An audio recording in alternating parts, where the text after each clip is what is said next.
ঈসা আলাইহিস সালাম একদিন তিনি একটা পাহাড় আর পাথরের সামনে দাঁড়ালেন। এরপরে তিনি দেখলেন তার ডান দিক থেকে একটা ঝর্ণা যাচ্ছে আর বাম দিক থেকে একটা ঝর্ণা যাচ্ছে। তাই তিনি পাহাড় আর পাথরকে জিজ্ঞেস করলেন, পাহাড় জি, পাথর জি, তুমি কি বলতে পারো? কি বলবো? আচ্ছা, আমার ডান দিক থেকে পানি কোথায় থেকে আসে, আমার বাম দিক থেকে পানি কোথায় থেকে আসে, এ কথা কি তুমি বলতে পারো? পাথর পাহাড় বলছেন, জি আমি বলতে পারি। তাহলে বলো তো, এই ডান দিকের পানি হলো আমার ডান চোখের পানি আর বাম দিকের পানি হলো আমার বাম চোখের পানি। আমি পাথর কাঁদি, তাই পানি প্রবাহিত হয়। তুমি কাঁদো মানে? কেন তুমি কাঁদো? ঈসা আলাইহিস সালাম জিজ্ঞেস করলেন, তোমার দুঃখ কি? তোমার মনে বেদনা কি? কি কারণে তুমি কাঁদো? তখন পাথর জবাব দিচ্ছেন, আমি আল্লাহকে বলতে শুনেছি, যেটা সূরা তাহরিমের 6 নম্বর আয়াতে এসেছে,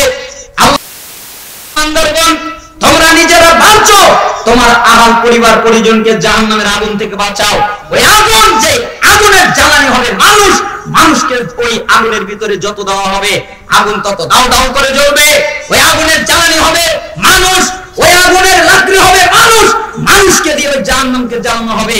ওই আগুনের জ্বালানি হবে পাথর, পাথরকে দিয়ে জাহান্নামকে জ্বালানো হবে। আমি পাথর জানি, আমাকে দিয়ে জাহান্নামকে জ্বালানো হবে।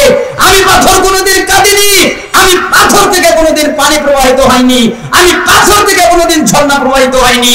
কিন্তু আমি পাথর যেদিন শুনেছি যে আমার দিয়ে, আমার মাধ্যমে ঝর্ণা প্রবাহিত, আমাকে দিয়ে জাহান্নামকে জ্বালানো হবে, জাহান্নামের জ্বালানি আমি হব, ওই দিন থেকে আমি পাথর কান্না শুরু করেছি। এর আগে আমি পাথর কোনোদিন কাঁদিনি। তাহলে পাথর কাঁদে, আপনি কাঁদেন না কেন বলেন? পাথরকে দিয়ে জাহান্নামকে জ্বালানো হবে, জাহান্নামকে জ্বালানো হবে। আচ্ছা, পাথর কতটুকু কাঁদলে ঝর্ণা প্রবাহিত হতে পারে?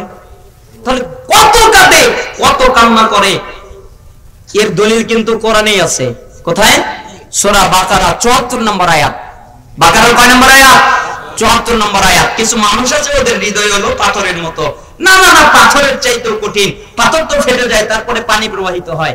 তাফসীরে তবারিতে আব্দুল্লাহ বিন আব্বাস রাদিয়াল্লাহু আনহু তার ছাত্র মুজাহিদ রাহিমাহুল্লাহ এই আয়াতের ব্যাখ্যা করতে গিয়ে তিনি বলছেন, পাথর থেকে পানি প্রবাহিত হওয়া, ঝর্ণা প্রবাহিত হওয়া এর একমাত্র কারণ পাথর আল্লাহকে ভয় করে, জাহান্নামকে ভয় করে, তাই পাথর কান্না করে।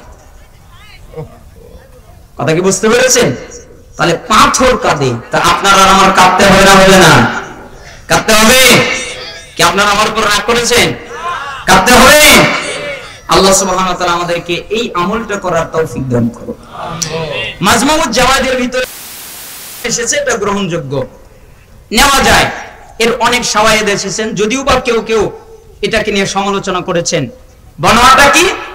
যে আল্লাহ তাআলা এক শ্রেণীর জাহান্নামীদেরকে জাহান্নাম থেকে বের করে জান্নাতে দিবেন, নবীগণ এক শ্রেণীর জাহান্নামীদেরকে বের করে জান্নাতে দিবেন শাফায়াত করে, শহীদগণ এক শ্রেণীর জাহান্নামীদের প্রতি শাফায়াত করে তাদেরকে জান্নাতে দিবেন, জান্নাতীগণ এক শ্রেণীর জাহান্নামীদেরকে বের করে জান্নাতে দিবেন।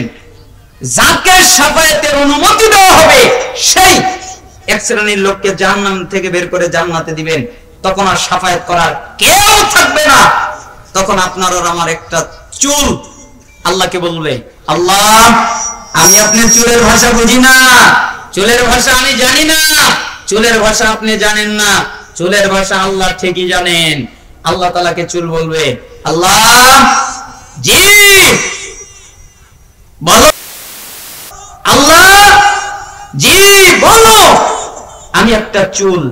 আপনাদেরকে একটা তথ্য দেই, বিজ্ঞানী প্রমাণ করেছে পৃথিবীর সবকিছুর ভিতরে একটা প্রাণ আছে, পৃথিবীর সবকিছুর ভিতরে একটা ভাষা আছে যেটা আল্লাহ ছাড়া কেউ বোঝে না। এই চুল বড় হয় না? এটাও কিন্তু একটা জীব, এটাও কিন্তু বড় হয়। আপনার যে গোটা শরীর, এই যে চামড়া দেখতেছেন কত চমৎকার চামড়া, এই সব চামড়া, এগুলো চামড়া নয়, দেখবেন পোকা কিলুবিলু করছে। আপনি দেখবেন, তাকিয়ে দেখবেন পোকা কিলুবিলু করছে। আপনি যখন ঘুমিয়ে যান, আপনার সারা দেহে সমস্ত চামড়া 8 ঘন্টায় নতুন তৈরি হয়। আপনার সমস্ত চামড়া মরে যায়, 8 ঘন্টার মধ্যে আবার নতুন চামড়া গজায়। আপনার চেহারা, আপনি ঘুমিয়ে আছেন, সকালবেলা ঘুম থেকে উঠবেন, দেখবেন যে আপনার চেহারার ভিতরে কিরকম যেন লাগে, আপনার চেহারায় কিরকম যেন পোড়া পোড়া লাগে, মনে হয় একটু পুড়তেছে, তার মানে আপনার চামড়া নতুন হয়ে গেছে, মরা চামড়া চলে গেছে। আপনার যখন ঘুমিয়ে যান, আপনার চোখ থেকে সমস্ত জীবাণু, এগুলো উপকারী জীবাণু বের হয়ে যায়।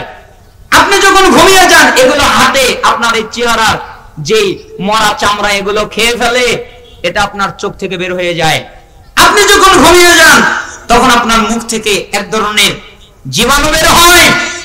আপনার যে মেডিসিন, আপনার শরীরের যে রোগ হবে, এই রোগের প্রতিষেধকের জন্য আল্লাহ ঔষধ আপনার মুখে দিয়েছে। কিভাবে? আপনি যখন সকালে ঘুম থেকে উঠবেন, তখন আপনি 2 হাত ধুবেন, এরপরে 1 গ্লাস পানি নেবেন। আপনি কুলি করবেন না, আপনি ব্রাশ করবেন না, আপনি মেসওয়াক করবেন না, আপনি ওই অবস্থায় আপনি মুখ 1 গ্লাস পানি খালি পেটে ওই অবস্থায় খেয়ে ফেলবেন। তাহলে আপনার বডিতে যতগুলো ক্ষতি হয়েছে সবগুলো এই উপকারী জীবাণু ভিতরে ঢুকে ওগুলো ঠিক করে দিবে। তার মানে চুল এর ভাষা আল্লাহ বলছে, তাই আল্লাহ সুবহানাহু ওয়া তাআলাকে চুল বলবে, আল্লাহ জি বলো, তোমার এই বান্দা তোমাকে ভয় করত, তোমাকে ভয় করে কান্নাকাটি করত, আল্লাহ তুমি তোমার এই বান্দাকে ক্ষমা করে দাও না, তুমি তোমার বান্দাকে মাফ করে দাও না। আমি চুল সাক্ষী, তোমার বান্দা চোখের পানিতে আমাকে ভিজিয়েছিল। আল্লাহ তাআলা তখন বলবেন, মালাক জি যাও, আজকে এই চুলের শাফায়াতের কারণে আমি ওই ব্যক্তিকে জাহান্নাম থেকে মুক্তি দিয়ে জান্নাত দিয়ে দিলাম। তো কাঁদেন না, তা আপনাকে কি করবে? এজন্য আপনাকে আমি বলেছিলাম একটা নসিহত, আপনি নিজেকে নিরাপদ মনে করবেন না, আপনি আল্লাহকে ভয় করবেন এবং আল্লাহর ভয়ে কান্নাকাটি করবেন। আল্লাহ সুবহানাহু ওয়া তাআলা যেন আপনাদের এই নসিহতটা পালন করার তৌফিক দান করেন।